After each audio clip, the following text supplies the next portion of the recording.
허용오차 되겠습니다. 허용오차의 목적. 자, 허용오차라는 게 일단 정의부터 갑니다. 정의.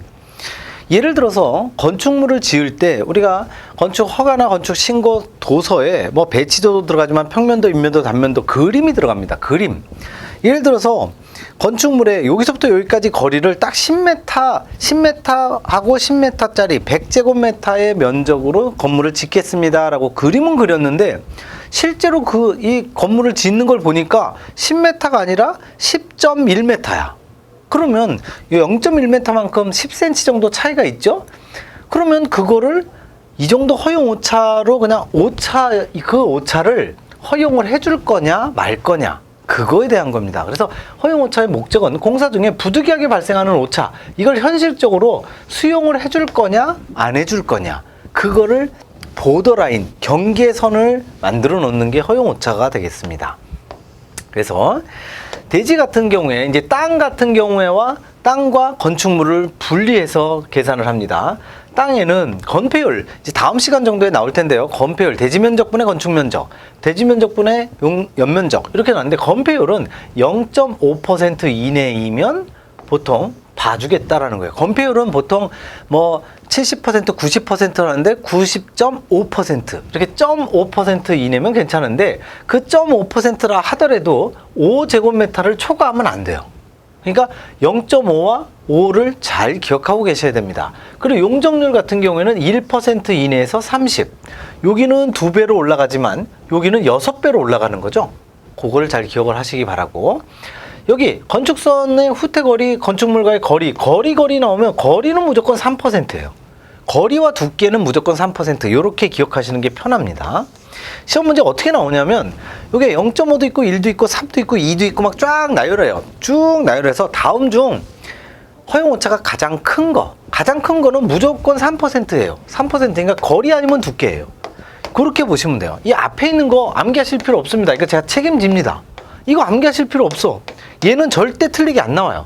그러니까 요거는 이 항목은 절대로 출제위원들이 건들지 않습니다. 그냥 거리냐, 용적률이냐, 건폐율이냐 요렇게만 봐요. 그러니까 거리나 두께가 무조건 3%다. 요렇게 그 3%고 제일 크다라고 기억하시면 됩니다. 그리고 건축물의 높이 같은 경우는 2%인데 역시 1m를 초과할 수 없습니다. 2% 이내를 하더라도 예를 들어서 높이가 10m인데 10m의 퍼센트로 따져갖고 뭐 1%로 들어왔지만 그 초과가 1.2m를 초과했다. 그러면 안 돼요. 1m 초과 금지입니다. 그러니까 항상 건폐율, 용적률, 높이는 요 바깥에 괄호 안에 두 개를 같이 암기하셔야 돼요. 건폐율은 0.5, 5제곱미터, 용적률은 1% 30, 높이는 2% 1m. 이렇게 암기하셔야 되고 거리 두께는 3%. 그리고 나머지 2%는 외우실 필요 없어요.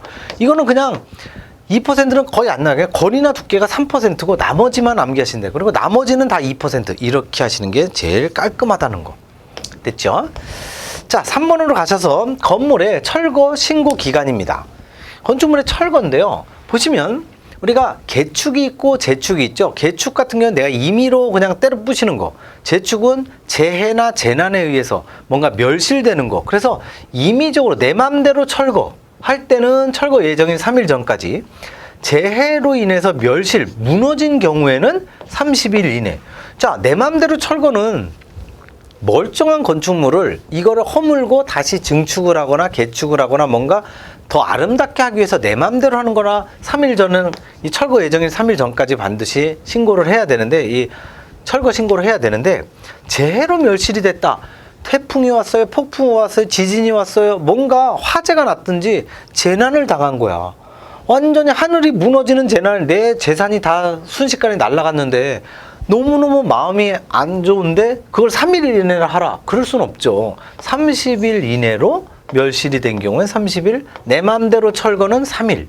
그래서 3일과 30일입니다. 잘 기억하시기 바랍니다. 자, 이렇게 해서 2절이 끝났고요. 이제 3절로 갑니다. 3절은 건축물의 대지 및 도로가 되겠습니다. 대지의 분할과 대지의 안전, 대지의 분할이 시험에 많이 나오는데요. 면적에 의한 대지의 분할 제한이 있어요. 분할을 반드시 더 쪼개는 게 안 돼요. 가끔가다 뭐 기획부동산이라고 해서 전화 오죠. 어디 좋은 땅이 나왔는데 값을 뭐 무지하게 싸게 팔고 있으니까 어서 구입하세요. 이만큼의 땅을 사갖고 막 거의 한 100분의 1로 쪼개갖고 막 만드는 아주 불법인 거죠. 그런 경우에 주거지역은 60제곱미터 이상으로 반드시 분할할 것. 60보다 더 작은 값은 안 된다는 거예요.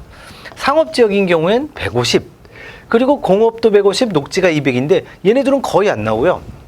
요 두 개가, 이 네 개가 다 나오긴 하는데 얘네들은 다 맞는 보기로만 나와요. 그러니까 이 두 개가 계속 틀린 보기로 나오니까 주거 60, 상업 150, 공업 150, 녹지 200. 이렇게 잘 기억해 두시기 바랍니다. 분할의 제한이었습니다. 옹벽동은 필요조치사항 요거는 그냥 한번 읽어보시기 바라고, 요거는 요거는 별로 중요하지 않고요. 이번에 이제 대지 조경 갑니다.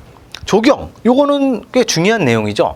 대지의 조경, 땅을 만약에 매입을 하고 건물을 짓는데 뭐 땅을 갖다가 거의 건폐율이 뭐 완전히 땅에 다 집어넣고 건폐율이 뭐 99%다 이렇게 갈 수가 없습니다. 기본적으로. 왜냐하면 반드시 빈 땅에다가 이 식재를 해야 되는 거죠. 조경을 해야 돼요. 대지의 조경 대상 및 기준 갑니다. 대상은요, 대지 면적이 200제곱미터 이상, 그리고 그런 대지에 건축을 하는 건축주는 용도 지역 및 건축물의 규모에 따라서 대지 안에 조경 또는 기타 필요한 조치, 식재, 나무를 심으라는 거죠. 잔디를 하거나 풀을 심거나 나무를 심는 거, 그게 조경입니다. 그게 200제곱미터 이상이고 보통 뒤쪽에 보시면 10%가 기본이에요. 10% 이상, 200제곱미터 이상 10% 이상을 잘 기억을 하시되, 예외가 또 시험에 많이 나옵니다. 예외 다 빨간색이죠? 요거만 가설 건축물만 빼고, 녹지 지역에 건축하는 건축물, 녹지가 이미 많이 있어. 주변에 많이 숲풀이 우거져 있어. 조경 안 해도 됩니다. 그리고 면적이 5,000제곱미터 미만, 요게 대지가 200제곱미터 이상이긴 한데 면적이 5,000제곱미터 미만인 대지에 건축하는 공장이나 창고는 뭔가 비교적 그렇게 사람이 뭐 굉장히 중요한 건축물이 아니잖아요. 공장은 사람이 들어가서 무슨 업무를 보는 게 아니라 물건을 만드는 게, 물건의 기계나 이런 거에 맞춰져 있기 때문에 5,000제곱미터 이상이면 조경이 필요하지만 5,000제곱미터 미만의 공장, 그리고 연면적의 합계가 1,500제곱미터 미만인 공장, 이거는 대지죠. 대지가 5,000제곱미터 미만, 여기는 연면적의 합계가 1,500제곱미터 미만.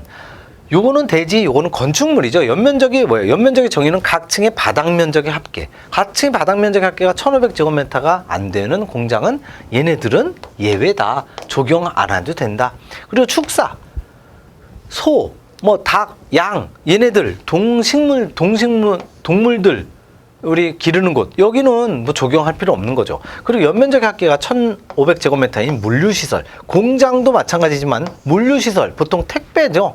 택배 같은 이런 물품들 저장하는 곳, 여기 1,500제곱미터 미만은 공장이나 물류시설, 얘네들은 적용하지 않아도 되는 예외. 예외가 시험에 잘 나오니까 참고하시기 바라고,